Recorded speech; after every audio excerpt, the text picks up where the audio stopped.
You know, some people enjoy composing their own music, chord by chord, and others are happiest when they come across that one perfect song.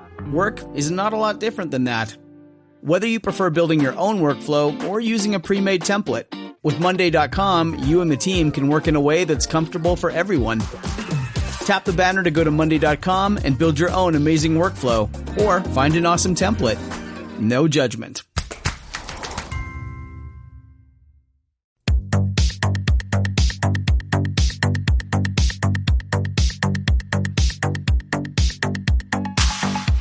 Welcome to the RuPaul's Drag Race Recap Show for Season 13, Episode 5, titled The Bag Ball.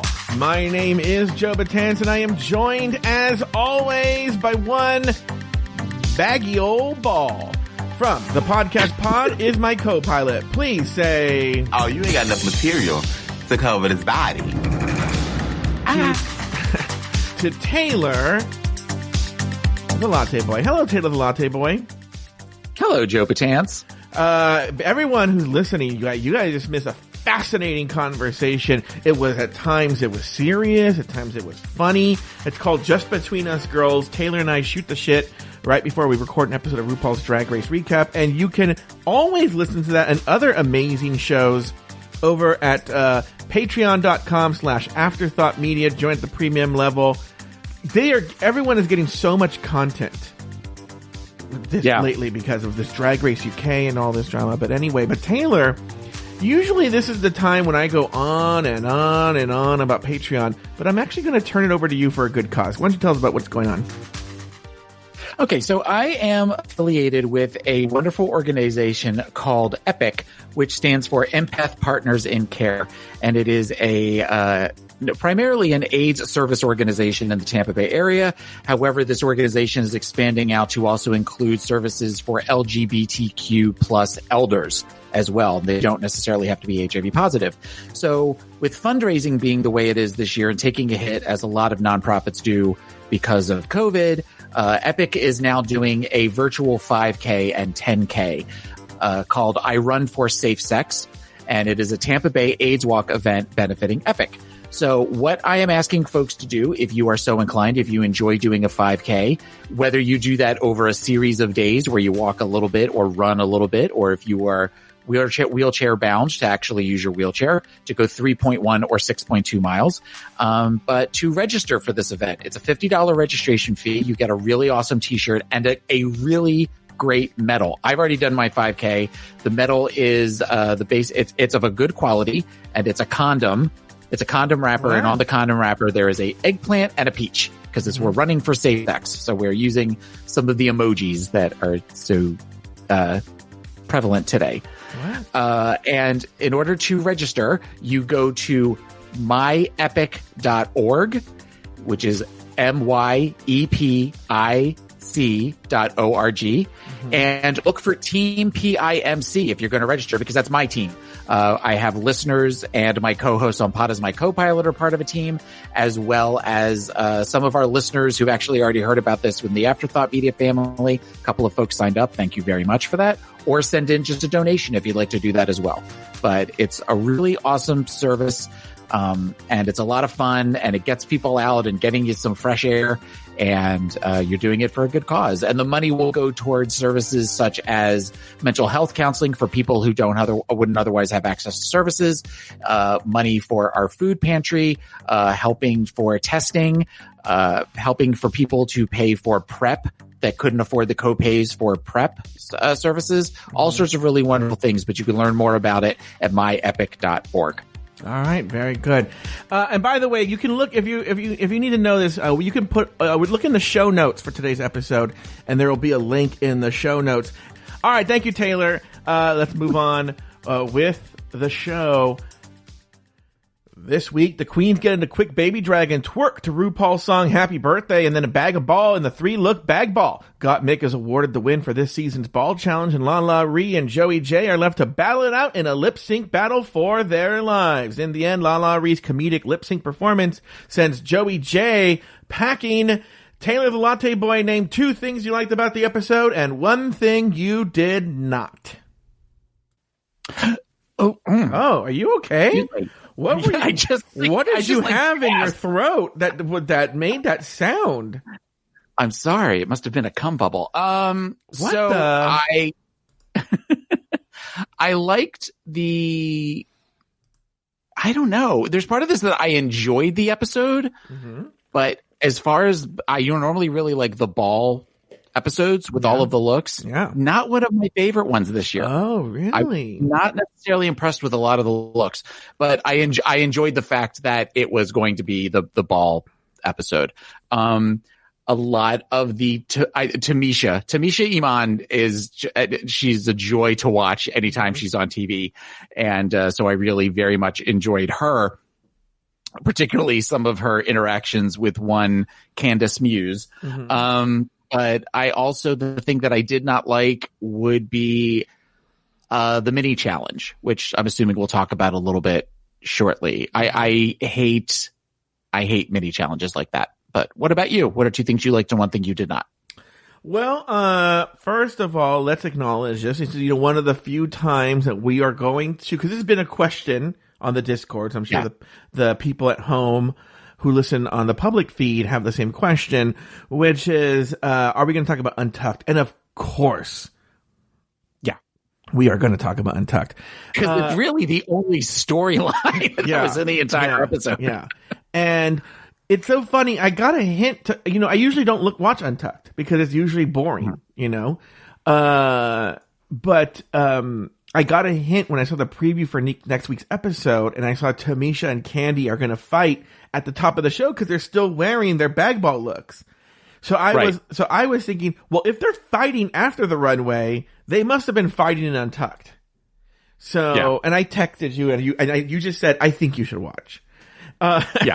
And then I got, and that was just the beginning with Candace. I'm going to call her Candace from now on. Candace and Elliot. Like that was just that part. I'm like, this might be something. And then when Tamisha came in and all hell broke loose, I'm like, oh, I'm so glad I told him to watch this. Oh, I also got like alerts on Discord. Joe, you need to watch Untucked. So anyway, so that said, as much as I hate this Candy Muse, hate her. I will say, the producers must be loving her because it's injecting the much needed drama and something in this show to give it, the reality show push that it needs. And so, she gave the producers exactly what they've been craving. They don't like that Untucked is boring. I mean, they don't because at the top of the show, all the audio clips that they pull are fighting. They like the fighting Untucked. So of course the producers are so happy about this. So, and I like it too. The drama rama. And also we like seeing Tamisha stand up to Candy Muse, Yeah. So anyway. It shows but it's also up until Untucked. It's a different type of standing up. It's not that need to just be louder. It's where we're doing it in a way that shows kind of a level of class that you kind of earn over 30 years in this business. Yeah. And then number 2 I liked is, and I was going to mention this somewhere else, but I'll mention it here, is because it's like a casual point. Why stop the flow because of it? But in the workroom this week, I don't know, maybe it's because now I don't know. But Gottmik and Rosé were looking pretty fine as boys in the workroom this week. I was very like, oh, what's going on here? The Scottish accent on Rosé was that kind of made me perk up. Oh, really? And also listen more. The very like, oh, well, that's. But do Scottish accents do it for you? They can. They definitely can. I know that somebody posted on the Discord, they posted a nude picture of Rosé, and they mentioned that the reason that Rosé is uncut in the picture is that she was originally born in Scotland. So the fact that and that was just last week that somebody posted on that. So the fact that we got to hear her with the Scottish accent, it's kind of like, it's sort of like, oh, what's his name? The guy, he was on John Barrowman, who was on Doctor Who, and he was on Torchwood and stuff like that. And he normally speaks with a English accent or an Americanized English accent. He is from Scotland, and he occasionally goes into the Scottish brogue, and that talk about a basement being flooded. That is very much yes. I very much enjoy hearing him with Scottish accent. Yeah, like somebody like Billy Connolly, that's not necessarily going to do it for me, but yeah, sometimes if you get somebody with that Scottish, it's just the right amount of lilt, it blows my kilt up. Oh, really? Interesting. Mm-hmm. Yeah. Never knew that about you. Yeah. Huh. Anyway, and the one thing I didn't like, and I mean, do we need to, I mean, Candy Muse, what a monster she is. Yes. You know? What an absolute just monster. Yeah, it seems like she's not getting a lot of love on the social media right now. And if this was an attempt to stand out, she did. You know what? That's for sure. All right. After Kimura's elimination, the queens return to the workroom, and Denali bemoans the fact that she sent her best friend Kimura home. Candy tells Elliot that Elliot should have been in the bottom instead of Denali. Candy feels robbed of the win and considers Simone her biggest competition. Tamisha takes issue with Candy's language and lets Candy know her displeasure. Taylor, your thoughts on everything that happened after Kimura's elimination?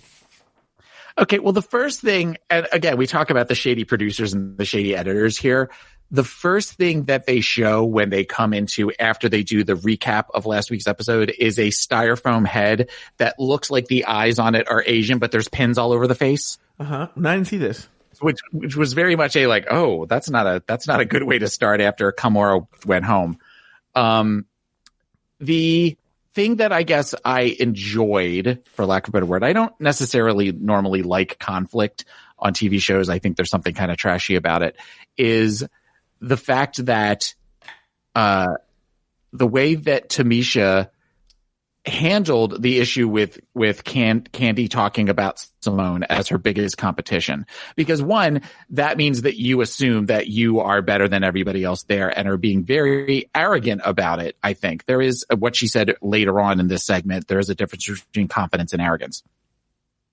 But Tamisha also did it in a way that was very inclusive, that was very graceful, that was very much of the where, you know, you don't know what the rest of us have. We're not this far into the competition yet.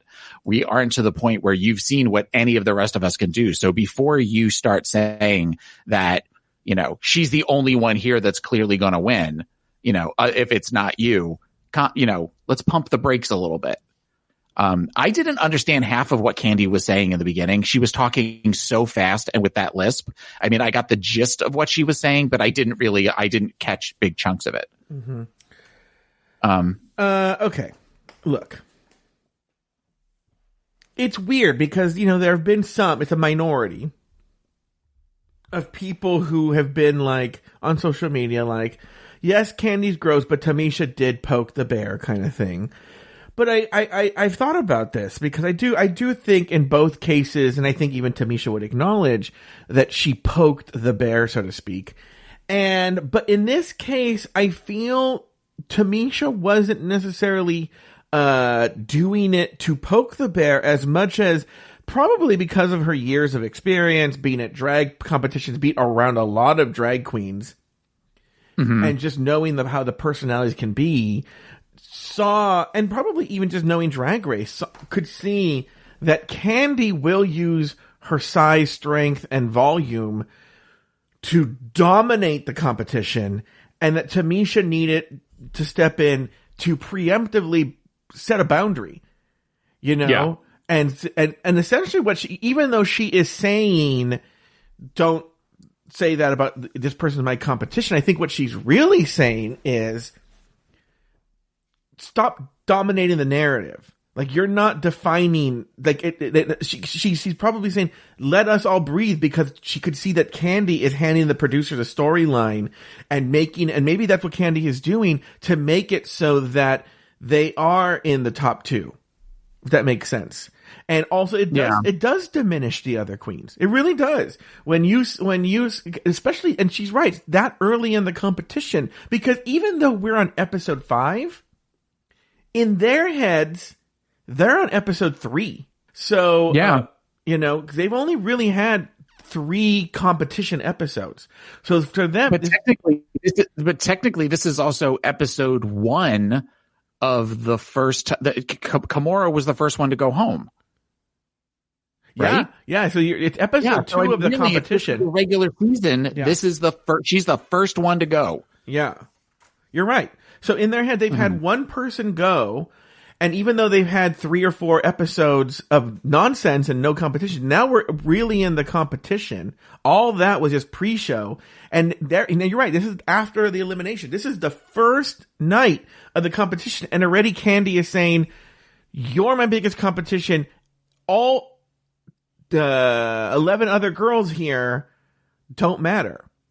And so I think Tamisha is appropriately saying she's trying to nip it in the bud and be like, stop. And we could have arguments about the gracefulness of that, but I think everybody was like, after seeing what's so funny from a TV's perspective is after seeing Candy stomp all over everybody for 5 episodes, everyone's like, yes, thank you for starting to put a nip it in the bud, Yeah. Like, in other words, who's going in and saying, this is my biggest competition, you should have been in the episode bottom instead of Denali, blah, blah, blah, blah. Right. And it's like, so I can see why Tamisha's annoyed, not even just for herself, but also, later on, she tells Elliot, you're not self-aware. Yeah.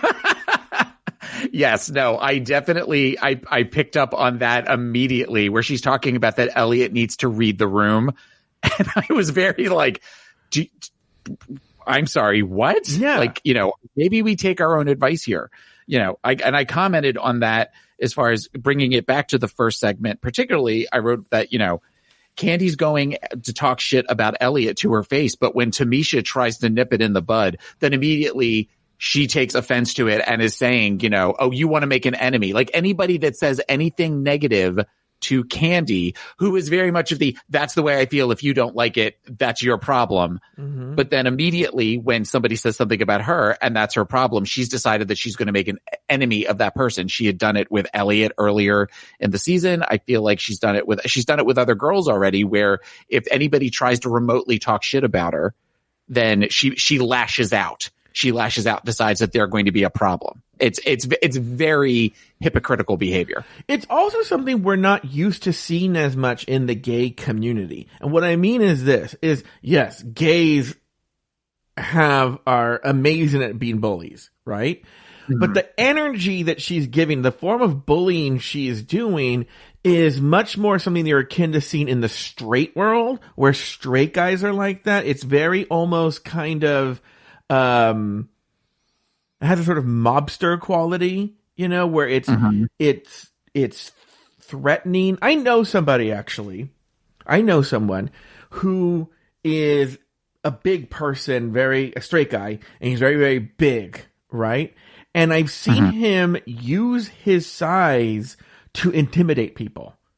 And it's very subtle. It's not like I'm going to use my size, but maybe he like puffs up the chest and gets in their face and intimidates them. And she essentially does what in gay drag, that same thing, where it's like, I am going to, what's funny, and you probably can talk about this from a mental health perspective, especially in the Untucked segment, what I really see actually is a person in enormous pain.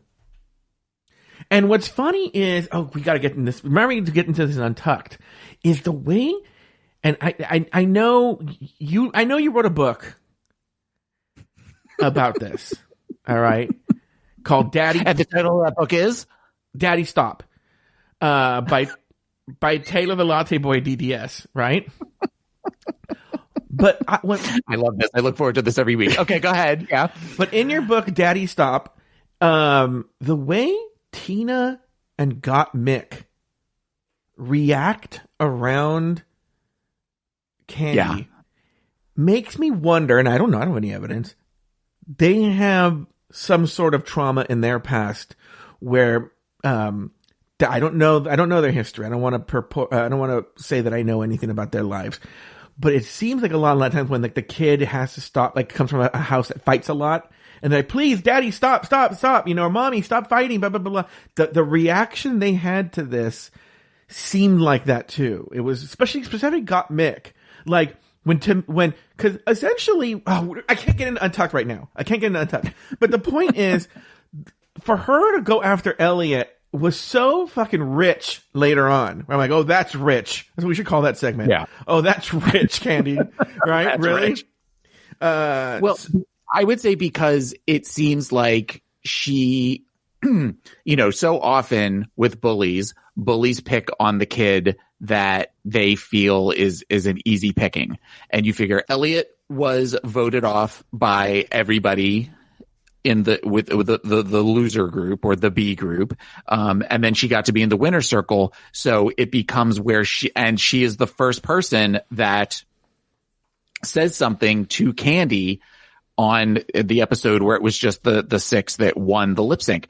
So it makes sense that she's going to just keep going after her because she figures at some point, if I just keep going at her, I will feel some sense of accomplishment when she goes home. When she goes home, it will be because of me.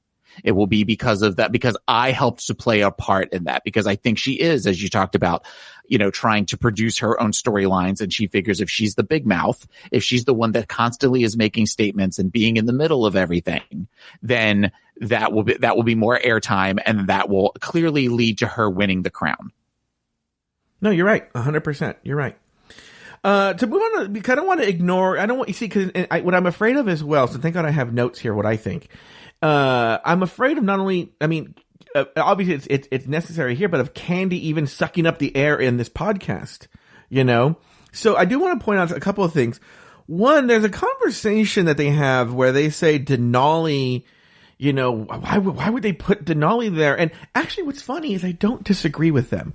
But as we know, right, is the producers often choose who's in the bottom two, not just because who was truly in the bottom, but there can be a finish her aspect.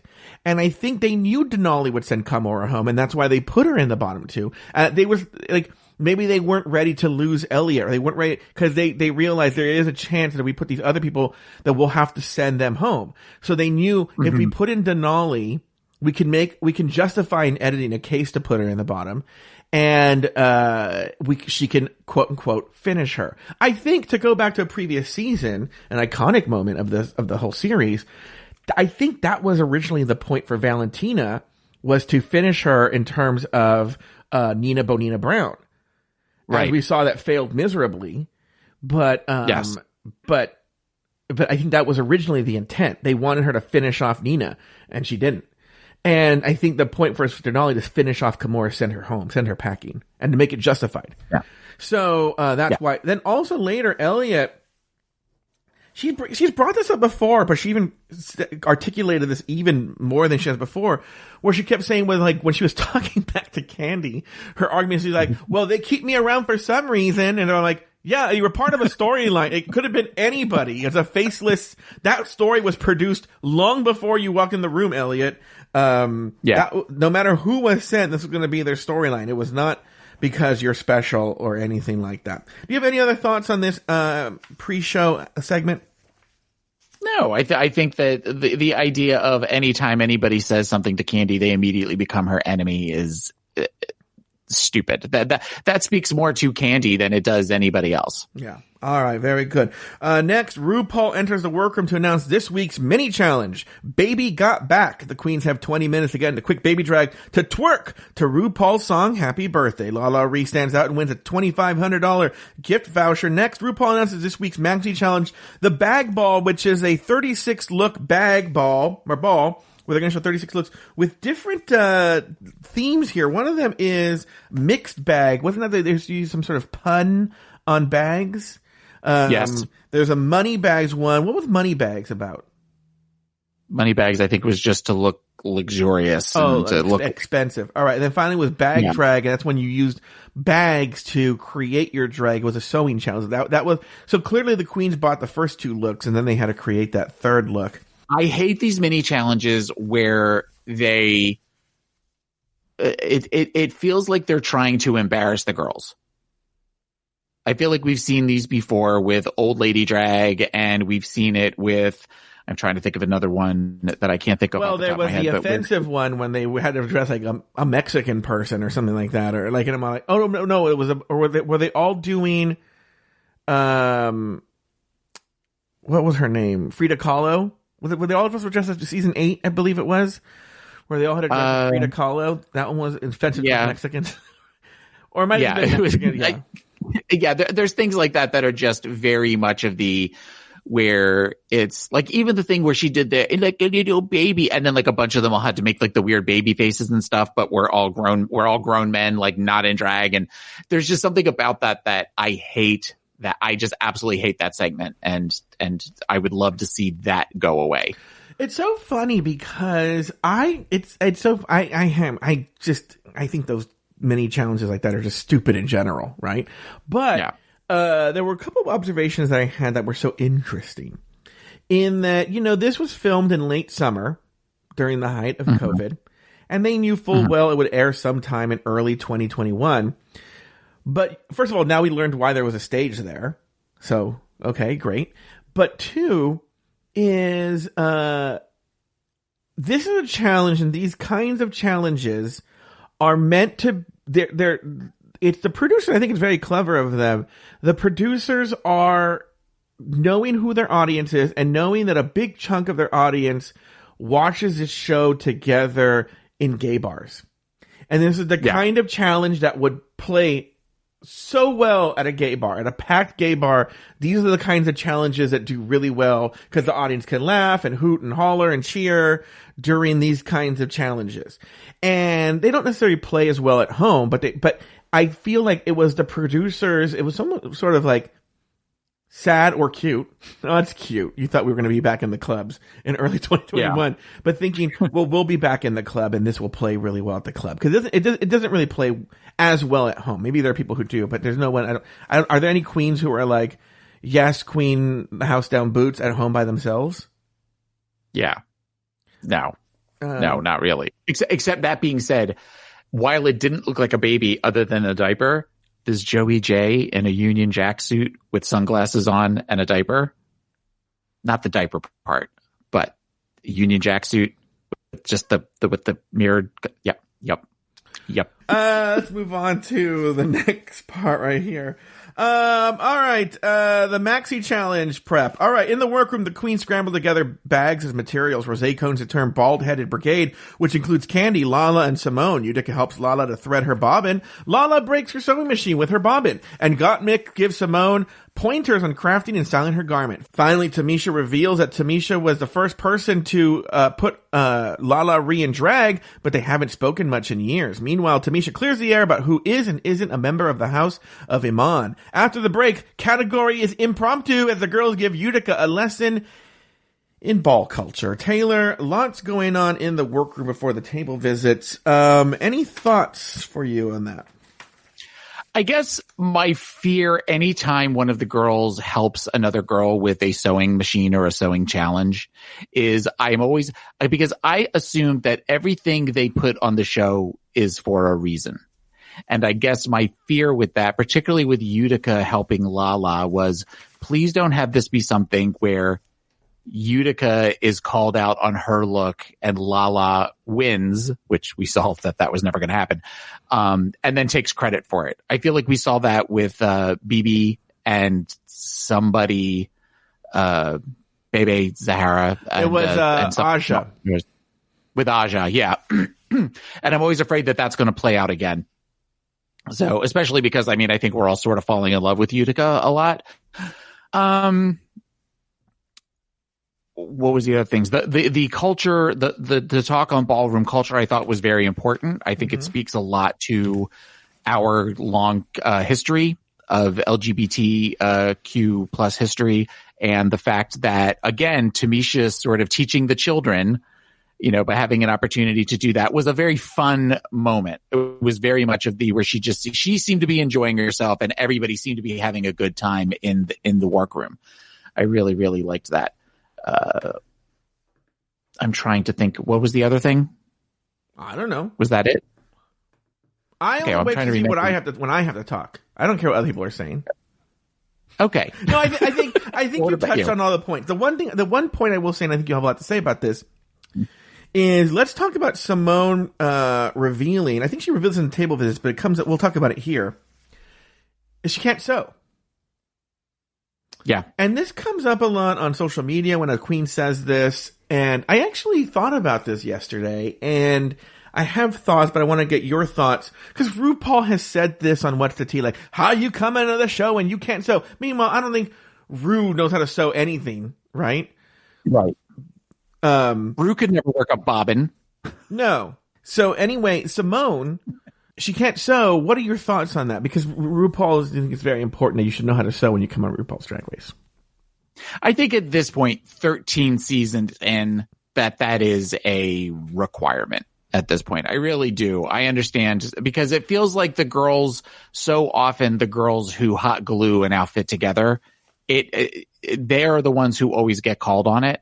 So I think that in order to sort of maybe secure a higher place in the rankings, basic sewing at this point, I think is something that if you know that you're going to be on the show, or you know that you are applying to be on the show, and many of these girls have applied multiple times, then at least know, after you submit your tape and you're waiting to go through the screening process if you're going to be a show or not, have somebody teach you how to sew some basic patterns. Have somebody walk you through how to work a sewing machine, a basic sewing machine. It makes sense. I get that it's good for drama to add some girls who don't know how to sew, but you're sort of setting yourself up at a disadvantage at that point going onto the show. Knowing at this point, especially, we seem to follow a pattern every season, and a sewing challenge, there's always at least one sewing challenge, and it's always relatively early in the show. We saw those with Joey. Joey didn't know how to sew, so she glued everything, she glued everything together, and ultimately it's one of the things that sent her home.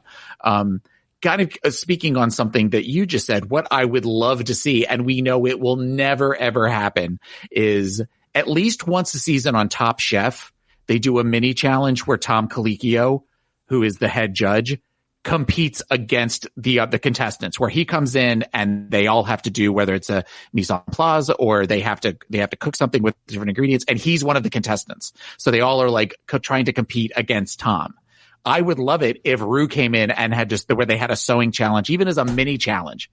I know it'll never happen. But how cool would that be if it's something where you make, the gayest pillowcase, something that is really technically just like 3 or 4 lines, and whoever comes up with it the straightest or something like that would be a fun challenge to see. But I absolutely agree with you, for the eye rolls that you're giving, it would never ever happen. Well, it has to do with this. Let me say this before I say what I'm going to say. Okay. I've seen RuPaul in person as a drag queen multiple times. Okay? Yes. And I will say, and I'm excited for you to see her one day, Taylor, she is breathtaking how beautiful she is. I mean, it literally takes your breath away.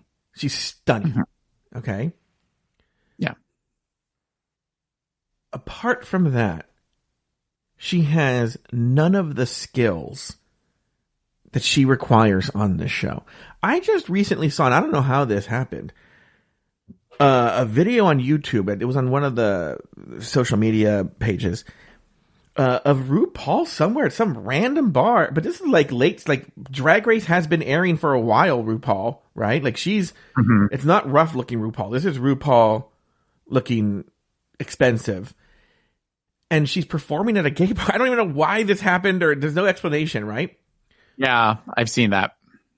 She's so horrible, right? She would lose every lip sync. Not only that, did you watch this horror show that was AJ and the Queen? No.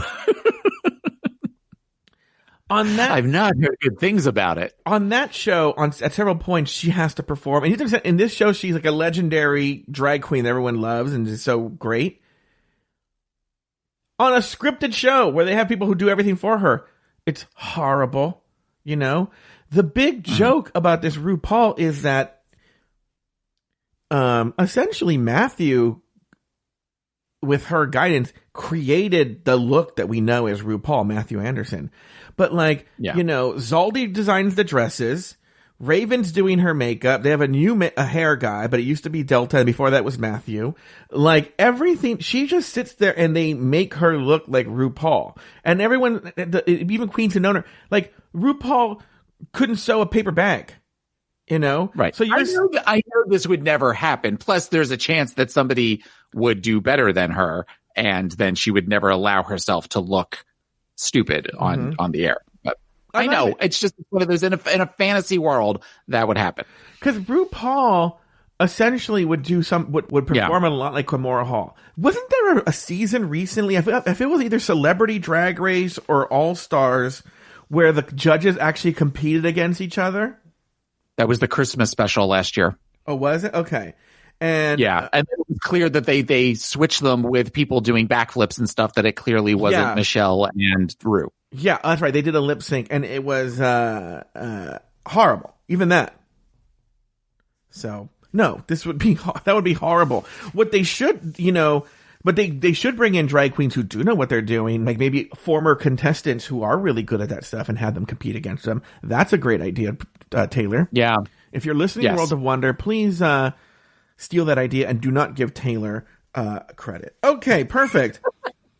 Table visits. RuPaul enters the workroom for some table visits. Now they're doing a thing this season. I don't think it's anything nefarious or weird. I think it's just for COVID reasons, so that the cameramen aren't moving too much and Ru's not moving too much, and it limits things. They come to Ru. So Ru stands at one table. I noticed that, and she's standing definitely more than 6 feet away from them. Yeah. I think it's for COVID safety reasons. First, and also, if you know, it's 2 at a time to probably limit how much time she's in the workroom and whatnot. Yes. All right. So it's Candy and Simona, the first 2 up. Candy promises to deliver on the runway, and Ru goes into this big speech with Simone about her inner saboteur. And when Ru asks Candy about her musings on the topic, what does Candy say? And Ru loses her fucking mind. I love it. Yeah. And Ru thinks that's so funny. What were your thoughts? Any thoughts there on that table visit? Yeah. No, the only thought that I had was about Utica. Utica's explanation of herself. Okay, well, we'll get to that. Why don't we get that next? But what I will say from a general perspective is it's weird. From having to recap the show, it's not terribly interesting. But actually, I do like seeing that they've taken a positive turn with the table visits. Don't get me wrong.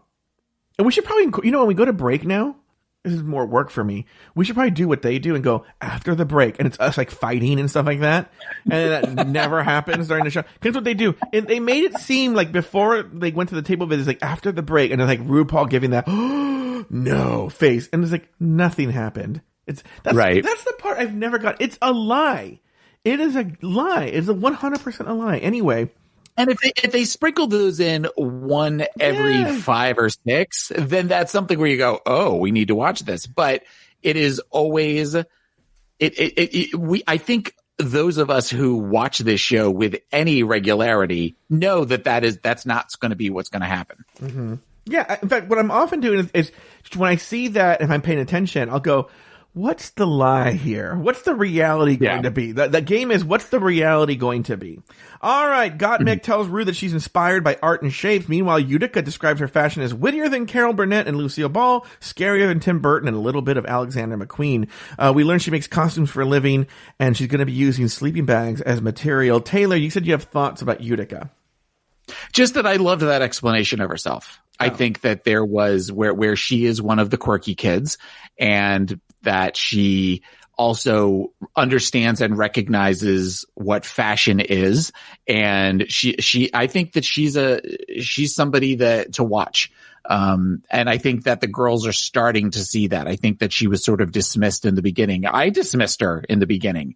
And now that we're watching some of the work that she does, she's very impressive. She's very, very impressive. And the fact that she was able to bring in all of those pop culture references to describe who she wants to be, what she wants Utica to be, is a perfect spot on. I don't get scary so much yet, but that may be where we see that a little bit later down the line. I don't think she's scary. I mean, I think everything that I predicted on the Meet the Queens is coming true. And look, don't get me wrong. I liked Utica from Meet the Queens, as she was one of my favorite queens. And I like her now. But I'm able to like her from a safe distance with some impartiality involved, you know? What troubles me, and this has nothing to do with Utica. Nothing. Utica is just being Utica, and that's what we love about her. She's authentic. She's she's authentic to her true self. And I think, and she's a very, her authentic self is a beautiful person. So I want that to be known. Yes, I would agree with that. What I worry about, though, is, and especially how she's presented on the show, is there is a dark element to the fans of RuPaul's Drag Race, you know, much akin to our political situation where, you know, I'll give Republicans, if there are normal Republicans, and then you have like the QAnon crazy people, right? Right. And it seems like those crazy people are overtaking the Republican Party. But it's the same thing, I think, in RuPaul's Drag Race fandom, is that there is a dark element to that fandom, and I can already see that someone like Utica makes them very excited, and that she's the image she presents is someone as very precious, and now you and I see like, oh, that's so cute, we like Utica. They see it as she is precious and she must be defended at all costs, and I feel sorry. I don't know if Utica's going home and when she's going home. I really don't. No, that's a lie. Actually, I completely 100% know.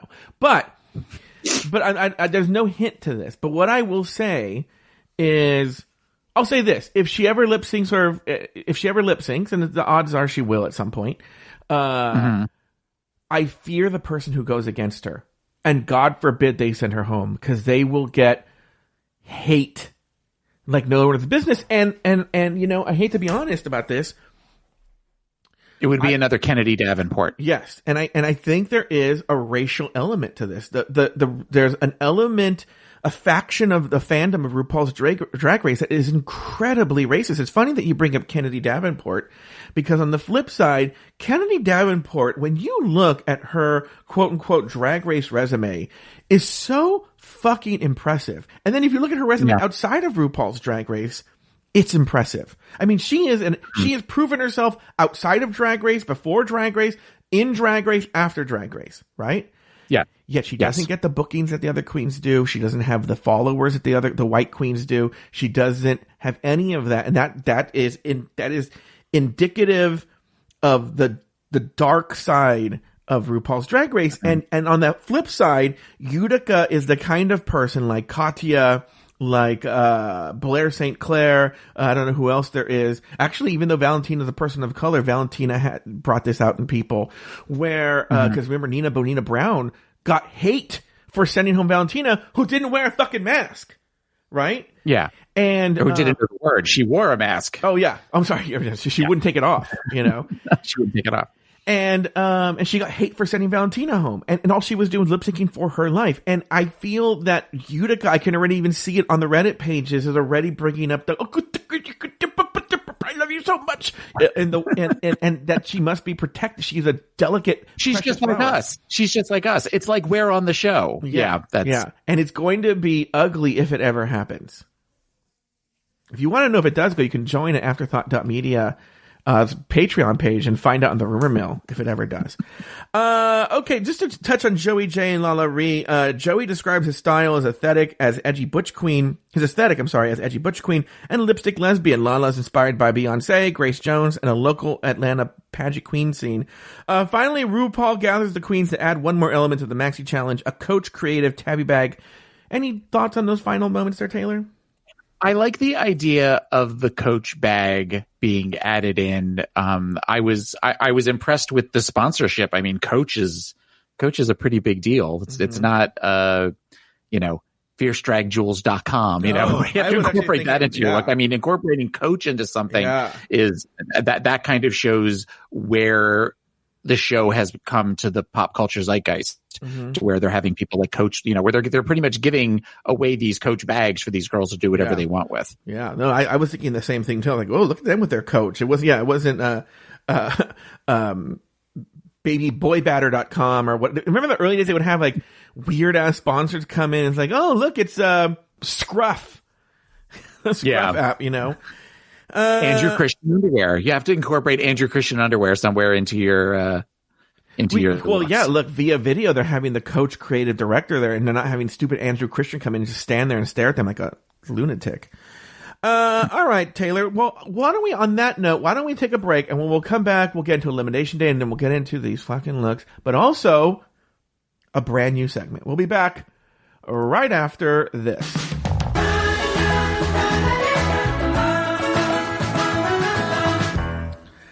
This is Amy Poehler. My new movie, Disney and Pixar's Inside Out 2, is coming to theaters June 14th, and it's making me feel joy and sadness and anger, definitely some disgust, and I think a little fear. But I'm also feeling these new emotions like anxiety, embarrassment, envy, and ennui.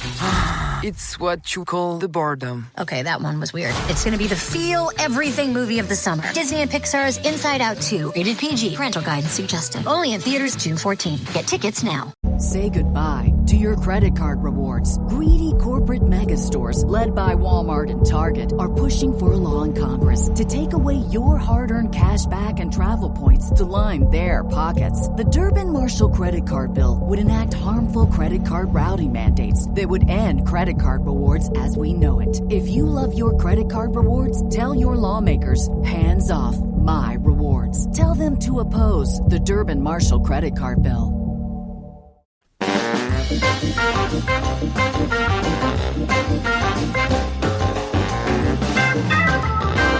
Yeah! Okay. Wait, Taylor.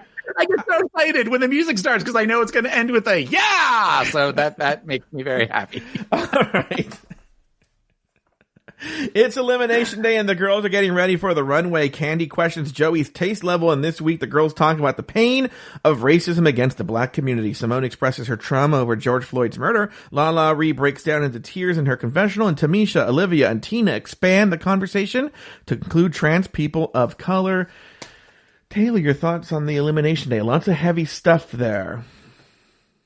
There was lots of heavy stuff there. I was glad to see that with the exception of Tina, and I know that Elliot talked for a second, it was the queens of color that were talking the most.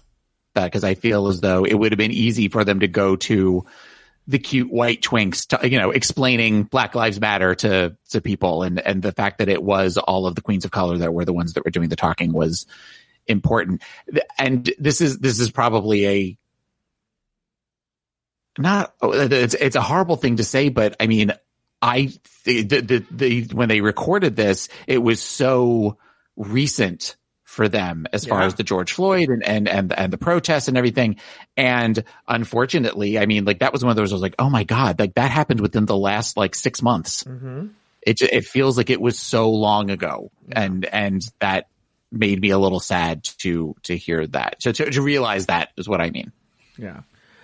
Well, okay, so here's what to say about this. Actually, I think what we saw,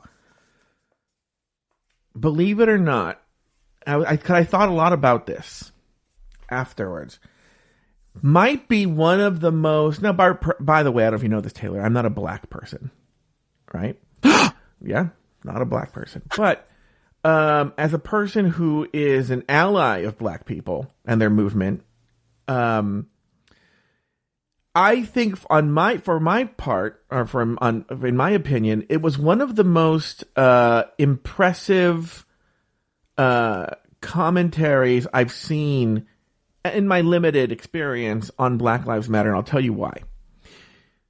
As we know, Drag Race has a tendency from being very a little heavy-handed with their editing, and they can do things that I think aren't necessarily as sensitive. Like, I don't think the way they handled Pulse necessarily was as sensitive. It seemed a lot like they were using the massacre for the show, and I wasn't comfortable with that. But yeah, what I will say with the way they handled Black Lives Matter, and particularly Black Trans Lives Matter, is in a way they were using the platform in a powerful way, in some ways that I'd never seen. And so often in the media, you see the Black Lives Matter movement portrayed in the media in a way that it's always, and rightfully so, black people being angry and demanding equal treatment, and to let's uncover why are there more black men incarcerated than any other race? Why is it that black men are dying at a much bigger pace? Even if you take COVID, like, why are black people, and this is true for a lot of people of color, but in particular for Black Lives Matter, why are they dying more than others? We need to find the problems inherent in the system to help solve these. We can't until we do that. But often when the media portrays it, it's people rioting and angry. Now, by the way, as Martin Luther King says, a riot is the last, I might be getting this quote wrong, but it's the last cry of the unheard or something like that, right? Yeah. And so when you see that, so the way, especially for a lot of people who don't live around black people, they see the news, especially Fox News, and they just see angry black people. So what was very powerful about this, right? Because in the media, Black Lives Matter is just seen as that people are angry. And like I said, rightfully so. But what was very powerful about this, and I've never seen before, and that's where Drag Race, I think, was very impressive, is that the systemic racism against black people is painful. So when you see Lala Ree break down in tears, you're seeing something that I've never seen in the media before, is the pain and hurt that this causes. What we're seeing is the aftermath is like, once you wipe away the tears enough, you're like, no, fuck this. I can't take this anymore. You know? And that's what we're seeing in the media, but you don't see how painful and sad it is. You don't see a human being cry, you know, and exhausting.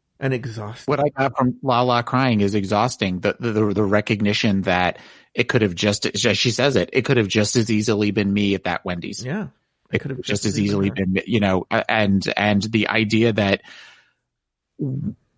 they are going through life, people of color, with the constantly, I can only assume, constantly looking over their shoulder to some degree, that is this the day that a cop out of nowhere decides to pull me over or to stop me when I'm walking on the street, or for me to be accused of stealing something when I didn't, or, you know, I mean, it's exhausting hearing that. I have clients that are of color that talk to some degree about this and talked about it more. It's interesting. Talked about it from the perspective of as a person of color. And also I have, you know, for a long time, we had protests downtown St. Petersburg, as most cities did. And I had white clients that lived downtown that were coming at it from the perspective of, okay, it's been a week. You know, like, we get it, get over it, that sort of thing. And me having to sort of, that was a time for me to speak up and go, no, because the problems are still here. So if you're complaining about the riot, not the rioting, but the marching going down your street, suck it up, Buttercup, because it's going to be, until this goes away, you know, until systematic racism is solved, which unfortunately I don't know that it would ever be solved, you know, we are going to see this to varying degrees over time. And then to hear the people of color that are talking about it and talking about how tired they are of it and how frustrating it is, and that I as a white man don't understand. So I'm glad that you are approaching this segment this way, because I thought you were going to do the, Taylor, what are your thoughts on Black Lives Matter? And to which my response would have been what it is now. The best thing I could do is to listen and really take in what people are saying, whether it's my clients, whether it's friends of mine who are of color, whether it's, you know, the queens on this reality show that we watch. But just, it is my duty as someone, as a white man of some level of privilege, to shut up and listen. Mm-hmm. And I think, you know, to be honest with you, I think that's an important first step, if we can get people to do that. Now let's talk about the other thing that was important here is Black trans lives matter. Now, one of the things I made a collection on an app called Feedly. Now, there's many apps like this. I think Feedly might be one of the more popular ones, where it allows you to collect different RSS feeds and make like your own personal news source kind of thing. And so I've made a list. I found every gay news source that I can. and I've compiled it into one list I just call Gay News. And what's sort of amazing about it, I love it more than anything. It's my favorite thing to read every morning because it's like the Gay News tackles everything. It'll be like, Joe Biden signs executive orders on climate change, and the next story is, watch Vic Simone fuck the shit out of this person. And I'm like, I'll send you a screenshot. It is one of the most amazing things, and I'll post it in Discord that I've ever seen. It's just the headlines just go like that. But one of the things I actually really do like is the people who curate for these gay blogs find stories that are not necessarily ignored. They're in the mainstream media, but they're not highlighted by the mainstream media. They're kind of buried. They're like maybe page 5 or 6, and they'll find them and they highlight them. And I haven't seen it as much, but one of the things I was seeing a lot in the summer, and it was in a depressing kind of way, was, I'm not even joking, on the regular, so-and-so black trans woman murdered in City X. Yes. Very, to the point where, speaking of why is no one looking at the fact that black trans women, I think trans people in general, but black trans women in particular, are being killed and murdered at an alarming rate, more than it must be a shocking rate for. How many black trans people can there be? And the fact that I'm seeing it once a week is a problem. Yes. And it was sort of ignored by the mainstream media, but it's big in the gay media. And so the fact that Drag Race highlighted that black trans women are under attack like we've never seen. And I was very, very happy to see them point that out and to bring that to light. Of course, no one will talk about that, but if Utica Queen goes home, the white queens will lose their motherfucking mind. Right. They'll go burn down a world of wonder. Yeah, they'll go. Now, by the way, let's end on a happier topic and a good transition. Candy at the beginning of the Elimination Day talks about her crush on Joey J, and then she starts. I love how Candy essentially is pulling her pigtails because she's like, I love this Joey J. I hope we can get married and he can take care of me and I can be his queen. I don't like your taste level. And what did you think of that? Well, and I also find it interesting that she has no problem with telling Elliot that her taste level is problematic. But when she has a problem with Joey's, and she's very kind and because there's that ulterior motive of wanting to get in Joey's pants. Yeah. Okay. Any other thoughts on this Elimination Day, Taylor?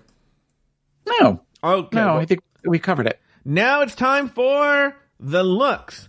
Now, while you get ready, Taylor, to talk about the looks here, I want to say, because as we know, there are 36 looks to cover. 36. Okay? 36. And we're already a little over an hour into the show. Mm-hmm. So, this is not boding well, actually. So, what I'm doing, I'm introducing a new segment. Okay? After one round of looks, because there's 3 different rounds, we're introducing a new segment. I'll wait till after the first segment to introduce it, but we're introducing a new segment so to help me keep me engaged and help the audience, for who doesn't like the looks as well, stay engaged. We're introducing a new segment just to break it up a little bit. Okay? Okay. All right. Very good. But on that note, first, let's go to the looks. The first look is mixed bag. Taylor, why don't you tell us about the looks here for mixed bag? All right. So the looks were all where you had to incorporate the word bag into the description of the costume. Sure. Or the outfit. So what I did was, in a way to kind of help expedite things along, I ranked every look from 1 to 5. Oh, wow. So I figured that I watched it last night and then I watched it again today to make sure that my numbers still matched up. And for the most part, they did. A couple of them changed.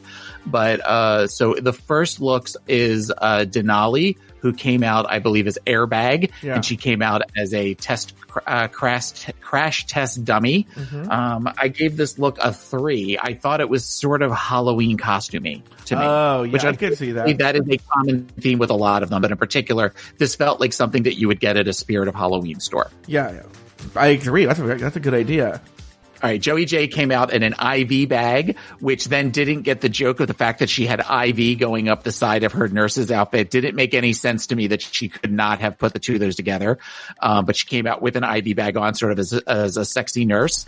Again, Halloween costumey, but it was kind of hot, and I thought it was well done. I gave this look a 3 as well. All right. No, I gave this look a 4 actually, because she was sexy in it. All right, very good. So Lala Ree came out as a bag of bones.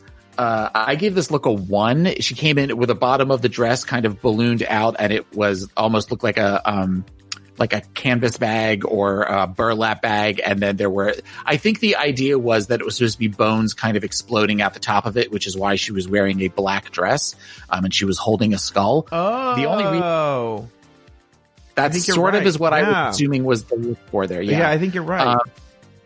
But the one thing that I would give her the 1 on was her makeup was super, super pretty. She was gorgeous from the neck up, and with the Diana Ross hair was amazing. But the look itself, not great. Wait, can I step in here? Sure. I hated this look. All right, go on. Okay, so next up was Elliot with 2 T's, who came in as a gift bag, which was a blue shiny dress where she had it look like tissue paper coming out the top of it. I gave this look a 2, but it was really kind of, again, it looked like a Halloween costume. It looked like a sexy Halloween costume, and I am sure we will see people doing this as a costume next year for Halloween if we are able to actually all go out and do stuff. So. I also find that she looks like an actress from the 80s who I believe her name was Teresa Genzel. She was in the movie The Toy, and she used to be on the Tonight Show all the time. That's who I see when I see Elliot with 2 T's. It hit me last night with the wig. Mm-hmm. I figured you would know who I'm talking about because Jackie Gleason on The Toy played a character named U.S. and she had a southern accent, so she would say U.S. Yeah. And the little boy's last name was Bates. And the butler called him Master Bates. Yes. Okay, so the next was Tamisha Iman in That Old Bag, which was really, she just sort of came out as an old lady with a shopping bag in her hand. Very plain look. It really, again, looked more costume than that could have been, if they had done old lady drag, it would have fit as well. So I gave that look a 2. Mm-hmm. Okay. I didn't. Oh, okay. Tina Burner came out as a brown bag in it. I didn't actually write down her thing. I guess I did. I gave her a 2. I did not like the look. I thought that it was. I'm not a fan of just light brown or nudes or anything like that, and I don't really quite get what was at the bottom of the dress, what that was supposed to be. All right. So, not a fan of that. We also had Candy Muse in a bag of tricks. Mm-hmm. I gave Candy a 2 for this, but I think at this point it's just that Candy really can't do anything right. But it was really more about all the tricks, I think, than it was for the actual look for her. So not a fan of that. I gave her a 2. Next up is Olivia Lux in Punching Bag. And the only thing that went through her head when she came out was she must have seen Simone come out in her look from a couple of weeks ago. And when she saw that, went, oh, shit. Yeah. Because it's basically the same look. Yeah. But I thought Olivia looked great in it. I didn't realize how, and I'm saying this respectfully, but I always sort of assumed Olivia was a tiny queen.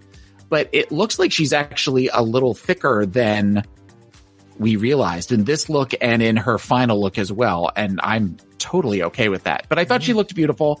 I gave her a 3. All right. Very good. Next up, I'm going in the order that they were in, even though the looks in the Discord aren't in the right order, so I'm scrolling back and forth, is Gottmik, who came out in a body bag, which to me was very Dragula, sort of with split open, with all of her guts and everything kind of hanging out. And then she had on a jacket that looked like a body bag.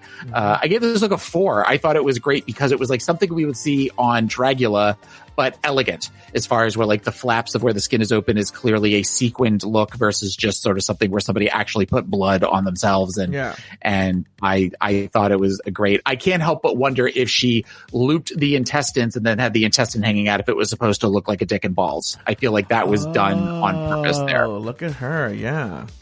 Yeah. So next up was Rosé, and Rosé came out in a Scottish outfit, speaking with her Scottish accent with bagpipes down the sides of it. I originally gave this look a 3 because I thought it looked sort of costumey, but I realized looking at it the second time with the bagpipe reeds, I don't know what else you would call them, sticking out the sides of it, it actually is a little bit more impressive. So I'm going to up that to a 4 for me. Oh, wow. Look at you. Okay. Yeah. So next up was, I forgot Simone. Simone was Fun Bags, and she came out in a, what she said was Diana Ross inspired dress with enormous balloons in the chest. Thought it was very, very funny. I love the fact that Nicole Byer said at one point, I didn't realize they made old Michelle in black, which was a funny joke. Yeah. And it was very fun. I gave that was my favorite look. So I'm going to give that look of all of the looks a 5. Oh, wow. Because it was fun. And fun bags, as it were. And then we have, that leaves us with Utica. And Utica came out as a French poodle inspired. I did not like this look at all. I know they talked about this look, saying that it was very high fashion and everything, but I think some of the faces that she was making, and we're supposed to be dressed very in this high fashion look, but then we're lifting our leg and stuff. It kind of took away from the whole experience. And it just seemed there was a lot going on, and with all of the colors being pretty much white or shades of white, I couldn't tell what was her wrap versus what was her hair versus what was the blouse versus there was a lot going on, at least on my screen. So I gave that look a 1. All right. Very good. I want to comment on something. One comment, probably might be a talking point here, is there was some, and it's going to tie into Tamisha, believe it or not, too. There was some chatter online about how, Olivia Lux stole Simone's look, because there are these people who believe in this fantasy world that the queens make the outfits in the workroom. They just made one this week. It's unusual for them to make it in the workroom. So they come with them pre-prepared. So, and Olivia Lux has addressed this. It's been addressed online, but there are still people who think that Olivia copied Simone, and you addressed it too, is they bring the vast majority of their looks. 99 out of 100 looks are brought. And that comes to my Tamisha Iman comment, in that there is a criticism on the judges panel about Tamisha not being her looks not being up to the level of some of the other queens, and that sort of old drag and whatnot. And I think the inherent unfairness of that is that this is one of those cases where Tamisha's experience and just her place in the drag world have come to hurt her, in that a lot of these queens, and people may or may not know this, I think they've talked about this on Race Chaser, they all basically go into enormous debt to hire designers to design these clothes for them. Once they get chosen and they get the master list of the looks, there is a mad dash to get these looks made by the designers and get them done by the time that they go to Drag Race. And they go into a lot of debt, to get these looks made and have them on the show. But I don't think Tamisha did that. And that's something unfair about the competition. So a queen who has money, or is willing to put herself in debt for it in the hopes of making that money back in the clubs, has an advantage, and that's inherently unfair. Maybe Tamisha, A, didn't have the money, I don't know her finances, but also B, said, I'm not going to put myself in fucking $30,000 worth of debt for a competition. I have tons of clothes that can work on this, and I think they're holding it against her, and I don't know how you solve that. But I think at least it should be acknowledged in the show. They try and pretend like these girls just show up with these fierce looks, and it's like, well, they're putting themselves in enormous debt to do it. All right, well, that is round 1 of the looks. All right, Taylor. Well, we're introducing a new segment today. It's sort of cut up the looks, so there's not so much just minutes and minutes of just looks. We're doing a new segment that I have a suspicion will be with us for a while. Here it is. I hate candy. I hate candy.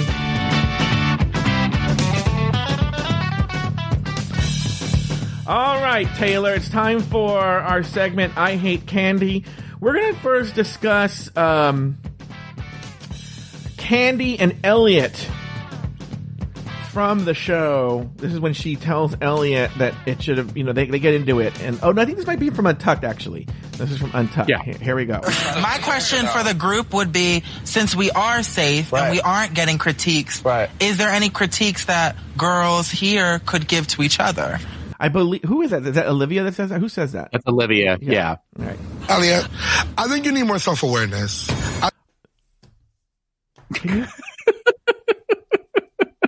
I really think we hear the shade rattle there. I really feel the shade rattle was more for like, bitch, really? What? Yeah. I don't know if that was for Elliot. All right, here we go. I think sometimes you need to read the room. Elliot needs to get self-awareness, and Elliot needs to learn to read the room. Can you imagine this fucking bitch with her, Elliot? You need to. Part of me was like, did they have a mirror in front of her? I didn't know she was talking to Elliot. Well, and I mean, I can't help but feel like if Elliot was not reading the room, they showed like, again, one scene, the first episode that she was in with Candy, where she said something that Candy took offense to. I would think if that was an ongoing issue on the show of her consistently poking the bear, whether it was Candace, whether it was somebody else, that would be a storyline, because there's not a lot of storylines yet so far that they would be consistently doing that. So the fact that she's saying this to her, I kind of call bullshit on, other than this is her just continuing to hold on to that one experience where she had a comment when she first came in. And by the way, I want the record to show that I realized outside of the show and recently in this past week, Elliot's been under fire for some microaggressions and things that she said outside of the show. For purposes of today's show, we're not addressing that because we're just addressing what happened in Untucked. So we realize that Elliot has said problematic things, and that can be addressed on the Rumor Mill, which you can listen to if you join patreon.com/afterthoughtmedia at the premium level. All right, here we go. Let's go back to this. I think sometimes you try really, really hard to fit in with the rest of the group, and you need to start being a little more... Hello. Okay. Again, are we speaking to ourselves? We're trying really, really hard. And that is what it feels like. Candy is constantly, look at me, look at me, look at me, look at me. I'm going to change her name to Hector Muse for Hector Projector, because I don't know if she's projecting there. No? Yes? What? No, I think she is projecting there. I think there is a projecting there. We often see in others what we don't like in ourselves. Yeah, exactly. Aware. And I'm telling you this as a sister. I'm a sucker. Don't be my sister. Well, and I can't help but wonder if this is also something where Olivia asked that question and she immediately goes, Elliot, sort of thing, versus, Elliot saying, oh, does anybody have any thoughts for me?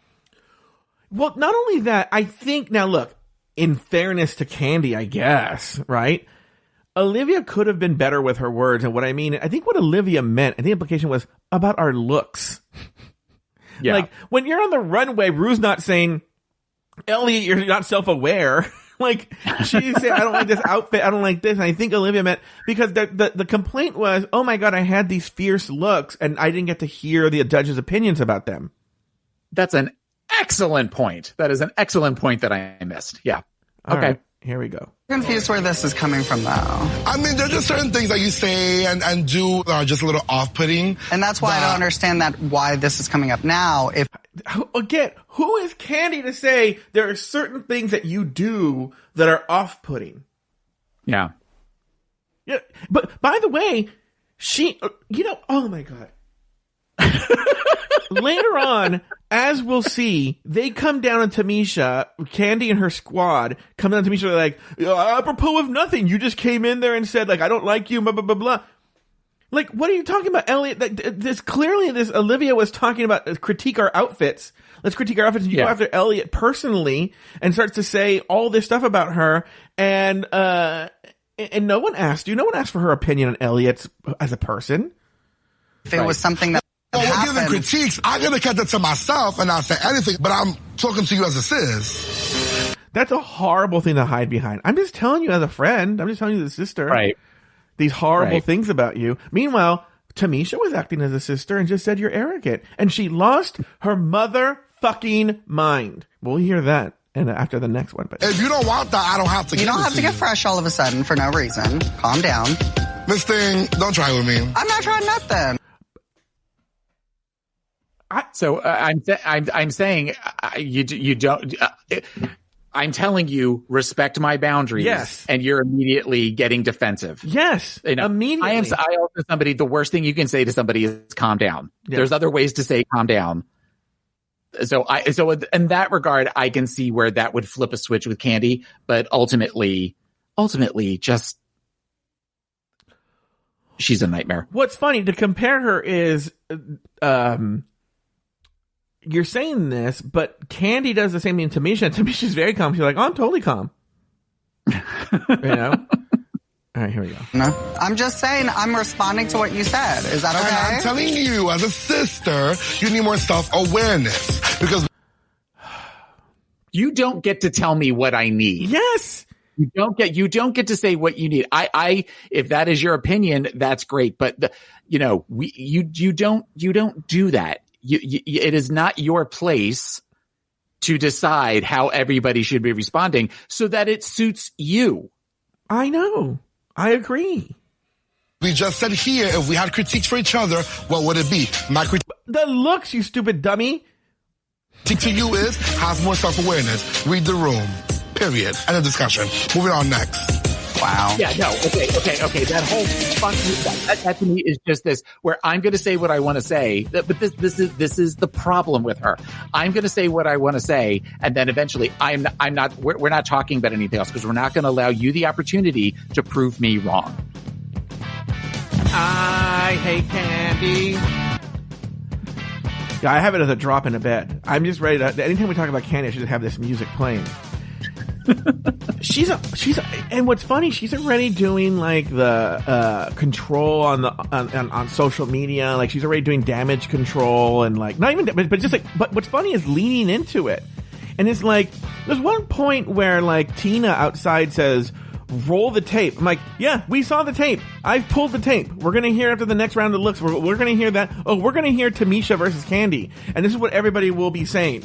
I hate Candy. All right. Well, Taylor, with that, let's get back to the looks. All right. Okay. The next round is called Money Bags. What do you got for us, Taylor? Money Bags. Yeah, so the first look is Denali, and Denali comes out in a very Cruella de Vil inspired outfit. I didn't realize this was a pant. This had leggings to it, and then sort of had the long train behind it. Which made me love the look even more. I really kind of liked it, but then when I saw it was that, I was like, "Oh, that's really awesome!" So I gave that look a 4. Mm-hmm.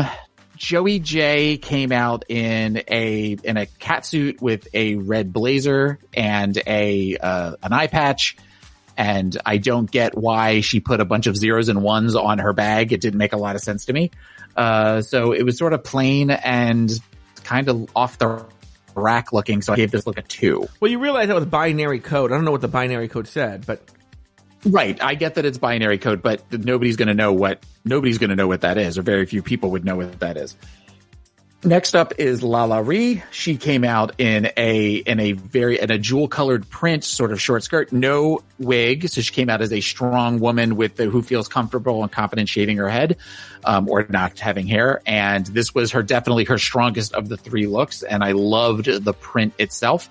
I gave this look a 4. All right. Elliot with 2 T's came out in another very structured business suit, red look. I think Carson said from the banking firm of Bottoms and Bottoms, which was kind of funny. And I loved this look as well. I thought it was a great look. I gave this look a 4. Mm-hmm. So next up is Tamisha Iman. Tamisha came out in a skirt and a blouse and with highlights of green all over it. Not a good look for Tamisha. It felt very off the rack to me. It felt like something for somebody who makes her own stuff. This looks like something she could have bought in a store. And I thought the shoes with the big ribbons around the ankle, it kind of cut her off, and made like her feet look big. I don't know, but I gave this look a 2. Okay. Next up is Simone. Simone came out in a pink pantsuit, like an iridescent pink pantsuit with a flaming red wig. As much as I love Simone, I did not like this look at all, and the weird baby shit green Coach purse did not help at all. It was jarring, and it stood out not in a good way from the outfit. I gave this look a 2. Mm-hmm. So as far as business suits go, the next one is Olivia Lux, who had a business suit with a cape.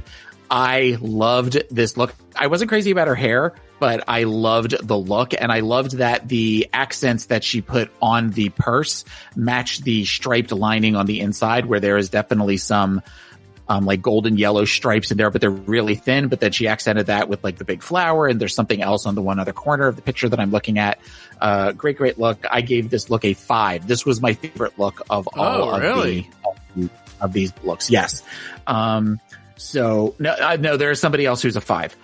So there's 2 looks here. The next look is Gottmik, who came out in a asymmetrical suit that apparently was pinstriped with Swarovski crystals and had big tulle down the pant legs and down along the shoulder, going down the one sleeve. I don't get why everybody went nuts for this look. Mm-hmm. It's a maybe, and my husband said to me, like, when we watched it the second time, he said, well, maybe the TV didn't allow it to really kind of shine the way it did live there on the stage. I was just sort of like, okay, I mean, it's a 3. It just seemed very middle of the road to me. Wasn't my favorite. Next up was Rosé. Rosé coming out dressed like Bette Midler in Big Business. I got the reference right away. As I think many gay men of our age would have gotten this reference. And I thought she looked like Bette Midler. It was very much, it kind of looked like a costume. There wasn't anything that really kind of accentuated it. They talked about maybe making her hair bigger or even doing something. Looking at this, she could have done shoulder pads that were like super, super big in 80s, or something of that sort. But I mean, it was okay. I gave it a 3, middle of the road. Okay. So, all right. So next up is Tina Burner. Now, I hate this Tina Burner. We've established this. Yeah. One thing I love as much as I hate Tina Burner is I love Houndstooth. Houndstooth reminds me of my grandmother. My grandmother had this great Houndstooth. I don't know what that is. Houndstooth is the black and white pattern that makes up the outfit, where it's sort of, it almost looks like little teeth that kind of connect with each other. And Houndstooth is normally a black and white, but you can also do it in other colors. This was my other favorite look. As much as I do not like Tina Burner, I had to give her a 5 for this because everything about this, plus the style, the very 1950s style suit, just everything about it was just gorgeous. When she came out, I went, fuck, I hate Tina, but I love that outfit so much. So she gets a 5. Mm-hmm. Then we have the dumpster fire that is this outfit Candy Muse is wearing. Wait, hold on for a second. I hate Candy. Okay. She came out in a outfit where it was sort of like some sort of lingerie, and then she had a wig made of money, and she had dollar signs in the lenses of the glasses, and she was talking about that she's a CEO, but she's in her underwear, but she's smoking a blunt, and the whole story didn't necessarily make a lot of sense to me. What CEO is this? Right. I feel like her go-to is immediately hoe. Like that is just who she is, and we're not going to see her expand beyond that because we've seen enough looks from her at this point where her thing is, I'm going to accentuate my body, which is fine. And, you know, even as a big girl in this outfit, her body looks good in it, but it's still, I'm getting tired of everything has to have hoe at the end of it. And I feel like at some point somebody's going to say to her, let's try something other than hoe. You know? Okay. So she gets a 1 from me. So, no, she gets a 0. She gets a 0. No, I don't like anything about this. It's garbage. So next up is Utica, who came out in, she said, a Carol Burnett inspired outfit. I guess Carol Burnett did Chicago, or did a parody of Chicago on the Carol Burnett show or something. Mm-hmm. And I gave this look a 3. I thought it was pretty good. I don't get why the earrings are on the lapel versus being actually in her ears. but the things shimmied where they were supposed to, and I thought that it was a middle of the road look for me, so I gave this look a 3. By the way, I want to go back to Elliot's description of her outfit, and she says she's like Rose Nyland, but she's a CEO of a book place, and she's going to read these bitches for filth. And I'm like, have you watched what makes you think Rose Nyland would be a CEO and then read people for filth? Yeah. The whole idea about Rose Nyland is she's a charming idiot. Yeah. But to be fair, we've watched Elliot T for 5 episodes, so she in fact may also be a charming idiot. I don't think this Elliot's self-aware. All right. Well, that's round 2. Now, Taylor, it's time for our new segment. I hate candy. I hate candy. All right, here's what we're going to do. We are going to play, because this next bit is 6 minutes, 35 seconds. If I stop every 30 seconds and talk, we're going to be here all day. So we'll play a big chunk of it, we'll probably 45 seconds or something, 30 to 45 seconds, and then we'll talk. All right? Okay. Here we go. Yeah. So, critiques, what's up? So Wait, did you say it's right or it's not right? Yeah, that should be right. At the end of the day, I'm going to speak for myself. Yeah. This is Tamisha speaking, by the way. Mm-hmm. It's a couple of you girls I really don't care for, but I have to commend you on your drag. This is Drag Race. I'm kind of old school, and y'all are doing drag. I commend y'all on that. You get what I'm saying? So I know why I'm in the bottom. I don't have a problem with that. But I'm one to give props, so props to do. Y'all turned it. Thank you. And I still say it's a couple of girls in here I don't care for, because you have some really nasty attitudes or whatever. But that's just me personally. You looking at me? You talking about me? You won, but I'm just saying. I don't think I have a nasty attitude. I think I just say how it is. Keep in mind, it's not like that. It's not, you're overconfident, and there's nothing wrong with that, but it just come off as arrogant. That's just my opinion. I'm nobody, though. Oh, wait, hold on. Let's stop right there. That's a good breaking point. That's a good place to stop. Yeah. Okay. Taylor, go ahead. This is going to be the bed for underneath I Hate Candy segment. Okay. I don't... this is one of these that I've been talking about how much I love Tamisha. And while I eventually love Tamisha again when she holds her own against Candy, I don't get... This was a very odd train of thought that she went on, where she comes in. The only thing I could think of is that she is panicked that she is going to have to lip sync. And she is just sort of talking, and we're not necessarily thinking about what we're saying. And because she is kind of all over the place here of where she's, where there's no reason to say, especially a second time, I don't like some of you girls, but you brought it. You know, I think there's a way to say, there's a way to have said that once and to have maybe kind of let it go. But for her to say it repeatedly didn't help. I mean, she was definitely flicking, gas-soaked rags at a fire sort of thing at that point. Do you think there's an element of she's sitting there, obviously it does not feel good to be in the bottom 3. And she's sitting there thinking like, probably thinking, I don't know, I can't get into her brain, but like, I don't have the money these fucking bitches did, and I hate them, but they look, but also like, there is a little bit of like, I can't believe I work so hard and I'm not safe, and these arrogant people who are here, and there's a little bit of resentment, but she's sugarcoating it in that you guys look great, but you guys are kind of arrogant, because she's probably angry. It's coming out of anger. Well, but I think that they were really more judged on their final look that they created versus the other looks. So there was a combination of that. So as far as the whole idea of, this is about, they came in with stronger looks than I did because they had money and I don't have money and I make my own stuff. That I don't know that I necessarily agree with that, but there probably is some resentment.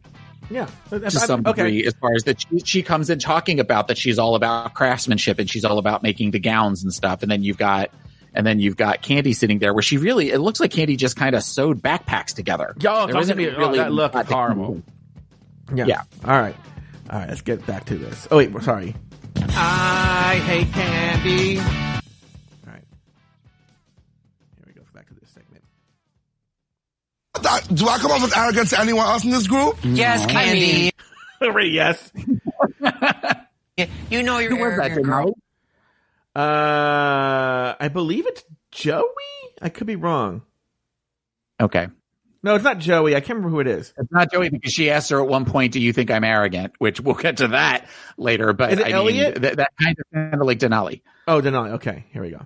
Well, it's not necessarily a bad thing, I but think you don't think so? between being arrogant and being confident who the It is you a are. difference. You're not being confident. You're being arrogant. I don't see arrogant. No, hold on. Because if I'm being arrogant every motherfucking morning, every single one of you bitches sits up in that mirror and smiles in my motherfucking face. So therefore, I'm being... First of all, 2 people have spoken. Now she's already just lashed out at the entire group how they're two-faced to her and blah, blah, blah, blah.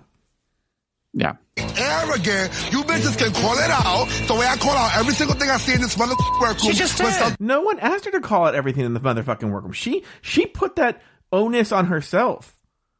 Then I just did. No, Yeah. because I was just called arrogant. There's a difference between being confident in who you are and what you're putting out into the world. It's not my fault that I could walk up in here and light up the room and you can't.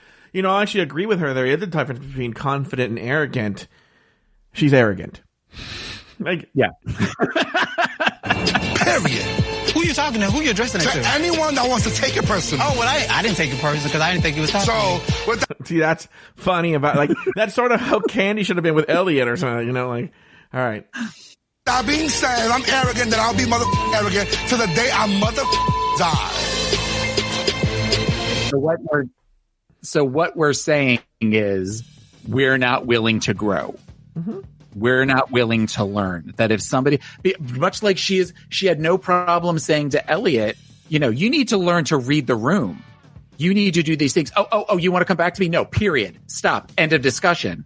This is the way it is. Now she's on the other side of it where Tamisha is saying to her, you're acting arrogant.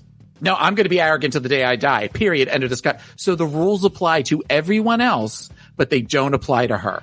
But I often think it's the mark of a bully that they want to say their piece, and then when you try to defend yourself, they don't let you. They don't want to hear it. Right.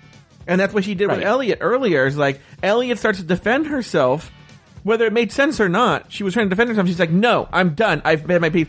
Period. You know? Yeah. And she's essentially doing, this fucking horror. Oh, I hate Candy. All right, let's get back to this. All right, here we go. I'm arrogant to you?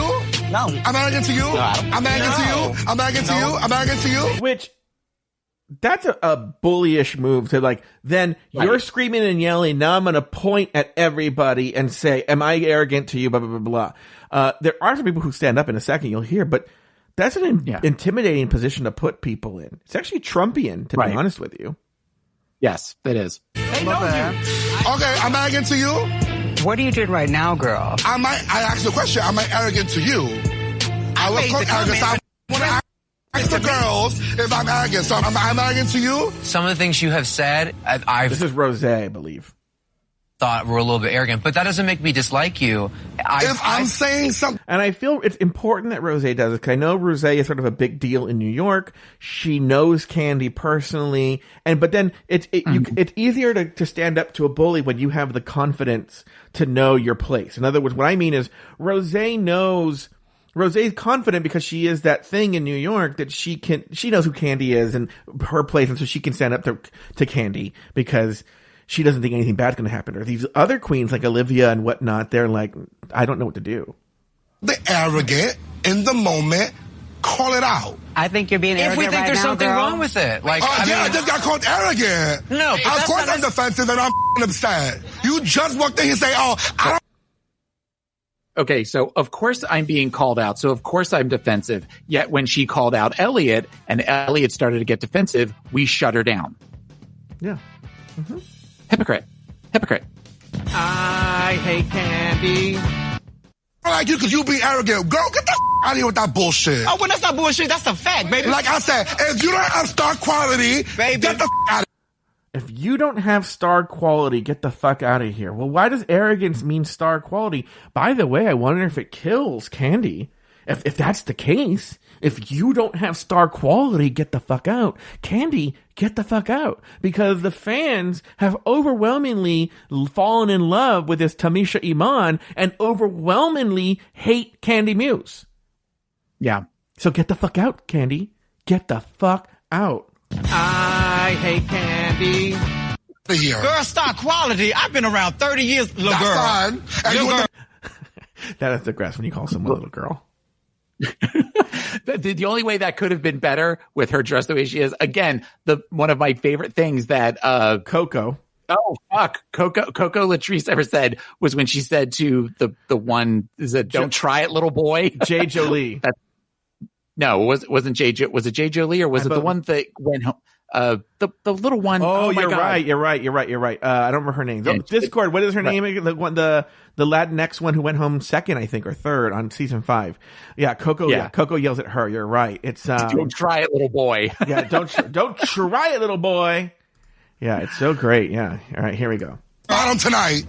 Every week, somebody's going to be in the bottom. Like I said, little girl, I've been around 30 years. And I'm sitting here pretty. And you are pretty. So let me be arrogant. Let me be arrogant, baby. It does not change what I don't know if she's pretty, but yeah. I said what I said. I never, ever heard any of you bitches. And I love Tamisha never backing down. Or really, for instance, not really losing her cool. I mean, she gets upset, but more as in a standing up for herself kind of way, not in like losing her fucking goddamn mind like Candy just did. That's 30 years of drag queens to get to that point of where no one could survive 30 years in the drag world if she was constant. We are not going to see on the 30th anniversary of episode 13, Candy Muse still does drag. Yeah. It's not possible. If this is the way that she is presenting herself and is not willing to, and does not seem to be at a place where she is willing to grow as a human being. Yeah. She's not long for this world of drag. Yeah. It's just not possible. All right, here we go. Tell that to me, to my face. Now, I just did. She just told her to her face. I think she just says that. I don't know how we just got from point A to point B, because all I said is you all walked in. I said, how do you guys feel? Let's talk about who we think we're in the tops and the bottoms. Because this is Tina now. Oh, here we go. Daddy issue Tina. You know? Daddy issue Tina now having to step in, and her daddy's being crazy, but it's Tamisha's fault. Oh no, we killed it, and we were there, and all of a sudden it turned into, I don't like people in here, and you're arrogant. I don't know. Tina just watched Candy do this to Elliot, by the way. Just watched her do this. Right. All we asked was, who's in the top and who's in the bottom? Let's have a conversation about that. And then there are bitches in here I don't like. If you don't like me, you don't have to pretend you like me. It's fine. I don't pretend. I'm a grown-ass woman. It's fine. Where did that conversation come from? It came... God, it's Tina. I can't with her. Came from because, as I have observed you girls... I don't give a I don't give a Neither one of us. It sounds like she pretty much gives a fuck. I was going to say, I think that she does give quite a fuck here. Gives a No, you do, because you walked in here saying, I don't like some of you girls. So you care. It's not that I care. It was just I was addressing the situation. I'm telling you right now. So I'm going to walk away because I need to calm down, because bitches in here is trying me, and I'm ready to pop the off. Because you go say you call me arrogant and like you don't like me. Bitch, you don't know me from a hole in the wall, all right? So I suggest... I'm not going to beat too many bitches. Yes, the hell you are. Right one. Yes, the hell you are, baby. Like I said, I don't care about the ball. Problem, and there was an issue that y'all had. Y'all could have brought it up, but y'all didn't. I don't care. This is where Gottmik comes in and starts. Oh no, we're almost there. Any of the bottom girls have to say about me? Don't matter, girl. I'm saying here, this is a game. Suck it, bitch. This is a game. That's what I'm talking about. How gets spun and like that. Always said, who's the top, who's not. It was unnatural.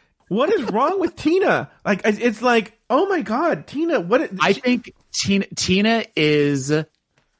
I think at this point, and we see when Tina and Gottmik kind of come between the two of them. I think, I have a feeling, Tamisha realized, similar to season 2, if I get close enough and I keep talking, she's going to take a swing. And if she takes a swing, she's out. And then we don't have to deal with her anymore. I think Tamisha was willing to take one for the team. And I think Tina and Gottmik realized that, because as she's talking and as Candy's trying to leave the room. Tamisha's just walking behind her as calm. And that's the worst thing you can do to someone who is getting more and more ratcheted up is lower your voice and talk very, very calmly and talk over them the whole time. Because Candy strikes me as somebody that would pop a bitch. Yeah. And I'm surprised they actually didn't step in there because that's dangerous. Hold on. It's going to happen right now where she threatens her. Necessary? It was we didn't ask that question. Nobody asked that question. I answered that question. No, we said who's in the top and who is in the bottom. I'm in the bottom, so I'm going to rehearse my lyrics. I'm in the bottom. What else did I say that you heard? Girls, I don't want to be here right now. I want to go outside. Just come say I do not want to be in here. And I'm going to smack this on someone. I do not want to be in here. This is when a producer should have stepped up and been, oh shit, they were probably ready. You may hit me, I do not want to be but here. you won't hit me. This is ridiculous. You won't hit me. Girl, I said just you keep the mouth shut. Shut the I'm the right one for you, little girl. At the end of the day, you walked in here. Here it comes. Here comes Got Mick. It says, stop antagonizing her. Got Mick. Something's happening. I believe. I don't know. But that's the behavior, to me, of someone who's had to break up more than one fight between mommy and daddy. You walked in here. I some hostile and somehow you're arrogant. I don't like you. Well, you don't like me, and that's not my issue, baby. Tamisha, just leave her alone. Guys, I've never been arrogant to you. Never. I was nice to you, baby girl. And I can do that. Girl, I want to go outside. I do not want to be in here. Take her out.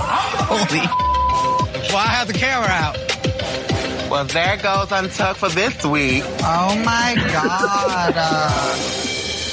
All right. Well, on that note, let's go back to the looks. Oh, we're going to come back. We're going to wrap up that segment. But Taylor, what are the next looks we have? All right. So the next looks are the looks that they made. I'm scrolling through really quick to get to them. 100% bag drag. So the first look is Denali, who was trying to do a Day of the Dead look. She had bags that had lots of floral prints. She did her face in a sugar skull type look. I loved this look. I thought this look was great. I gave her a 4, however, only because I would have liked for her to have actually painted her face white. And the gems around the mouth were too big, I thought, like where she couldn't necessarily talk. And a couple of them were not asymmetrical, and that was a little distracting to me. But the actual construction of the dress I thought was absolutely beautiful. Gave that look a 4. Joey just came out in something that was hot glued together. I don't really understand what the dress was supposed to look like, other than it was sort of big bows. I originally gave this look a 2, but the more that I look at it, it really is kind of a 1 and should have got her in the bottom 2. Next up is Lala Ree, who just kind of hot glued cheap bags to a bodysuit and possibly the worst outfit ever in the history of the show. Rue said that, and I would agree with that this may be the worst thing to walk down the runway. Yeah, it's one of the worst. So, yeah, so I gave her I would have given her a 0, but again, her makeup was fucking flawless. So she gets 1 point for the makeup, much like the Bag of Bones look from before. Next came out Elliot with 2 T's. I really liked this. I really liked this look. She said she made it from a beanbag. It was a white and pink cow print. I thought that even though it was the under, like the bathing suit or wrap that she had on the bottom was kind of basic, I thought the construction of the coat was really, really amazing. Even with like the little slits in the shoulders going down the sleeves and everything. Her wig was a mess. There was that hard line on the wig didn't do her any favors, but I gave this look a 4. I thought it was really, really good. All right. Tamisha came out in an outfit. I don't even know what I know it was made of bags, but I don't know exactly what kind of bags. And I gave this look a 2. I did not like it. I thought that it was overly done. She had way too much going on. And it didn't look, she seems to kind of do that old drag queen walk, but it almost looked like she was having difficulty with mobility in it because of the construction of it. I love Tamisha, but this was not a good look for me. I gave this look a 2. So next up is Simone, who had taken, I think, canvas beach bags and made them into a little beach outfit. This look really should, I'm going to change. I originally said 2. I'm going to give this look a 1. It's way too basic and not as strong as other looks that we've seen Tamisha in. I feel like she was very, very lucky that she was not called into the bottom because of this look.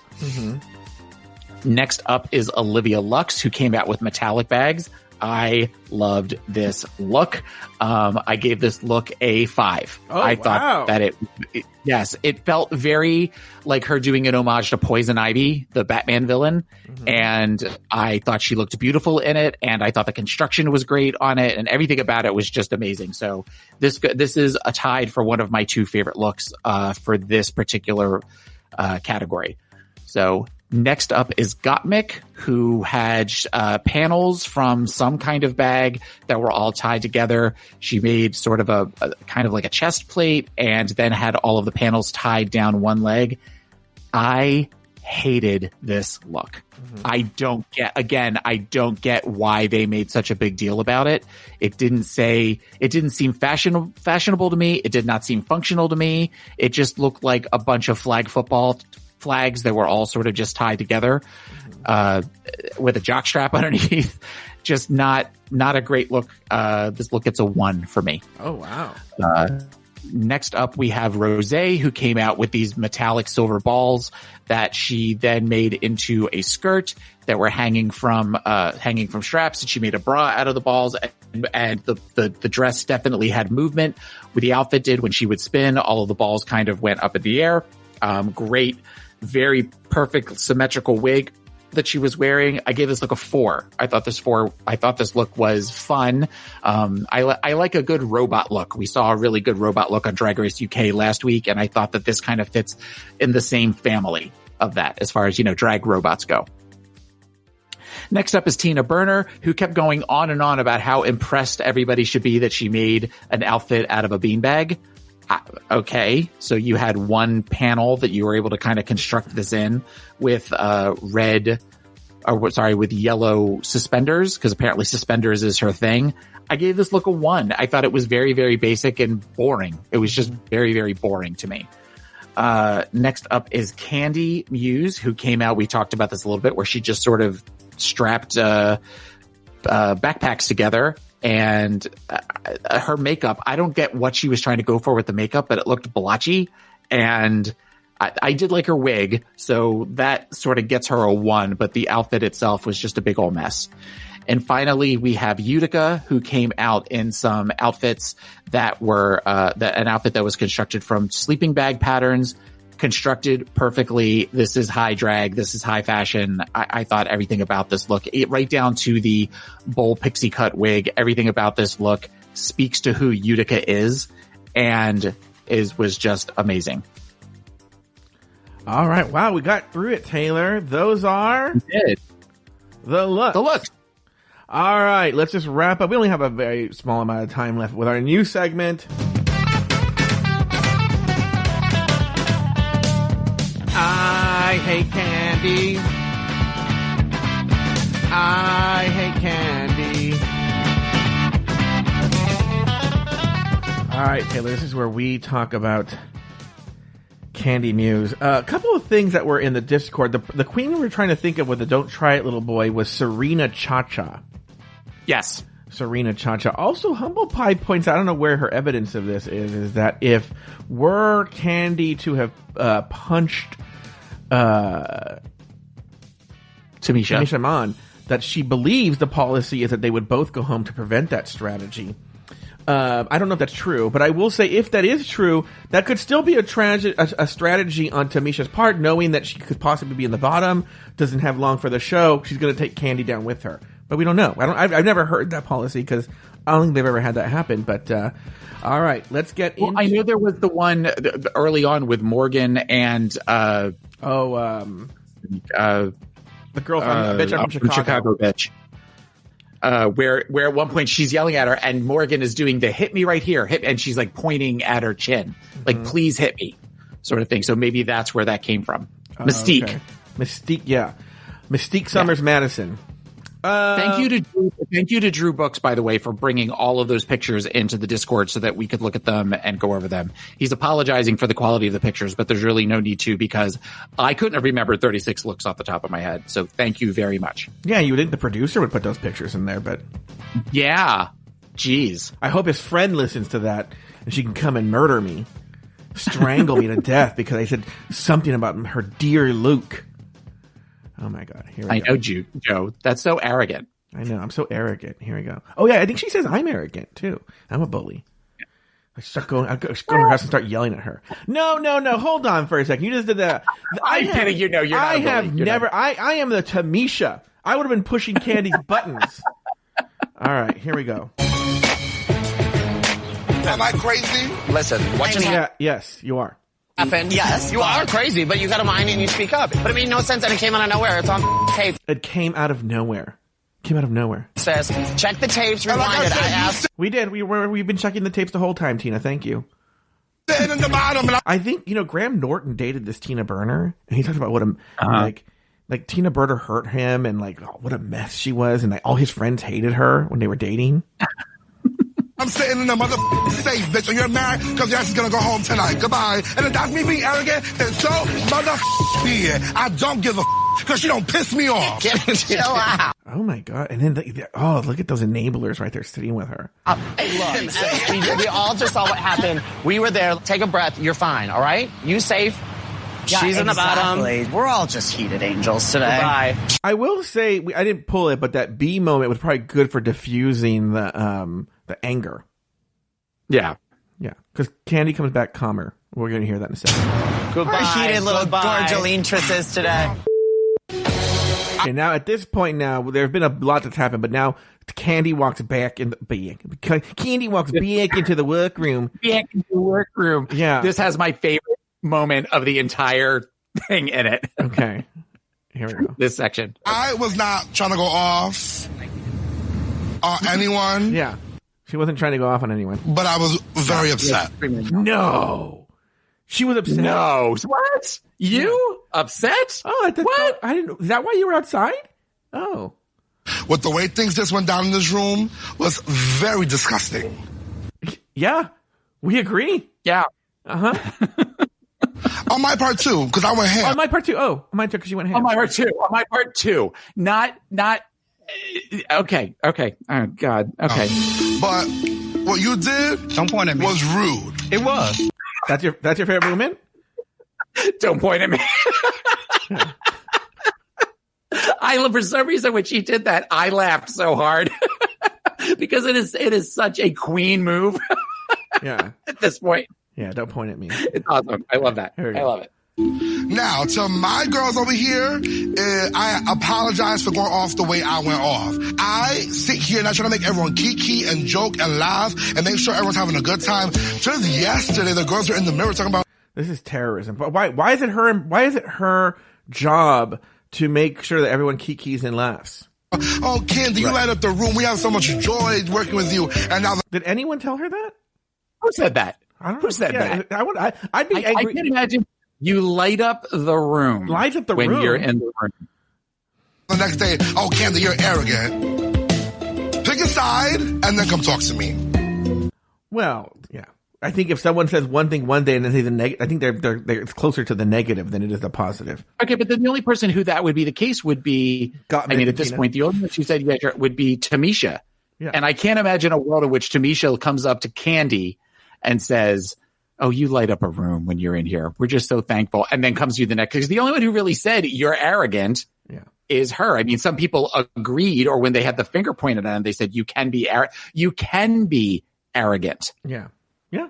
This kind of goes back to the whole thing of Jade and Gia Gunn, of where at one point where I feel like Jade said, you're acting ignorant, and Gia said, you just called me ignorant. Those are two different things. Was that Jade or was that, who's the wonk wonk? Oh, we don't know anybody's names anymore. I know. Well, at this point, there's how many queens are there at this point? Jocelyn Fox. Thank you, producer Luke Stamen, for finally helping us out. Mm-hmm. I did a thing. He just wrote, I did a thing. Also, Jade and Gia are in different seasons. Jade's in season 5. Gia's in season 6. I think it's Jocelyn Fox. Jocelyn. Did I say Jaden? Oh, I meant Jocelyn Fox. Yeah. I'm sorry. Okay. All right. Well, that's the end of this segment for this week of I Hate Candy. I hate candy.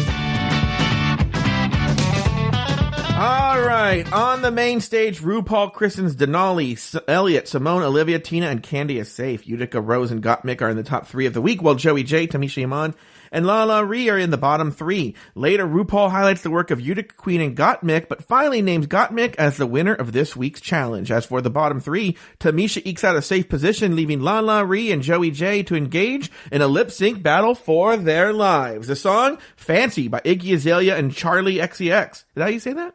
In the end, yeah, because there's the nerdy part of me that wants to read the Roman numeral, but I don't know if that makes sense as a Roman numeral. In the end, Lala Ree has told Shantae, you stay, while RuPaul just had one thing to say, Joey J, sashay away. Taylor the Latte Boy, any final thoughts on the episode? 2 things come to mind. They definitely were quick. 3 things actually come to mind. They showed when they went to where it was Gottmik and Utica, where she complimented both of them. And I thought for a second, we're going to have a tie. Mm-hmm. But then they ended up where she voted on Gottmik, and they showed Utica's face. And I remember on Untucked last week, Utica made a comment thinking that she should have been in the top 3, if not the winner of the challenge. Mm-hmm. So I'm wondering if they are starting to plant the seeds of a storyline for Utica, feeling as though that she's not going to get to where she's going to win something, which usually those storylines end in either she goes home or she has a win. So I feel like we're kind of, they're starting to plant the seeds for that storyline. The amount of time they spent on Candy watching Joey with the lip sync was very weird to me. Mm-hmm. And felt very much of the like, okay, the storyline didn't really grow to where there was this big crush that she had on her. It's not like where it was, what do you call it? Shit. Oh, I know who you're talking about. You're talking about Jinx Monsoon and Ivy Winters. Ivy Winters. Yes, where it wasn't that where it was played out over. So that was just kind of a weird editing move on my part. On my point, the lip sync, we now have 2 lip syncs that I think will go down in the history of the show as just absolutely amazing lip syncs. Lala did incredible. The move that she did where she was picking up the dollar bills was genius on her part to do something like that. And it was very, very well done. Very, very well done on that part. I like Lala Ree, and I hope that she gets her shit together. Yeah, I agree. Yeah, the lip sync, though, she did. I think it actually made that lip sync more interesting. At first, it wasn't very interesting. Yeah, and also to go with your thinking about the Candy Muse, they're trying to make it more of a thing that I think Candy just thinks Joey J is cute. Is they couldn't get the frame that they wanted, but actually, when you watch closely, when they announce Lala is safe and they're tight on Joey, you actually see Candy cheering in the background. You actually see her arms cheering in the background. So she wasn't at the set as they made it seem in the edit. You can see her cheering in the background. So, about that Lala gets to stay home. All right, Taylor, any other final thoughts on the episode? No. All right. Well, I know. It's so funny. Well, anyway, that's going to do it for this week's episode of RuPaul's Drag Race Recap. Be sure to join us next week and every week as we continue to discuss, dissect, and deconstruct each brand new episode of RuPaul's Drag Race Season 13. So, for Taylor the Latte Boy and myself, sashay away until next week.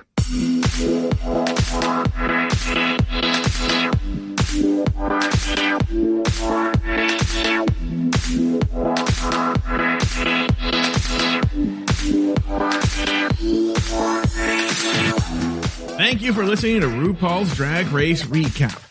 Have something to say? Email us at dragracerecap@afterthought.media. For more Drag Race and LGBTQ content, support us over at Patreon at patreon.com/afterthoughtmedia. You can follow Taylor the Latte Boy on Instagram and Twitter at PIMCTaylor. Follow Joe Betance on Instagram at Joe Betance. That's JoeBetance. This episode was produced by Luke Stamen. Drag Race Recap is an Afterthought Media podcast.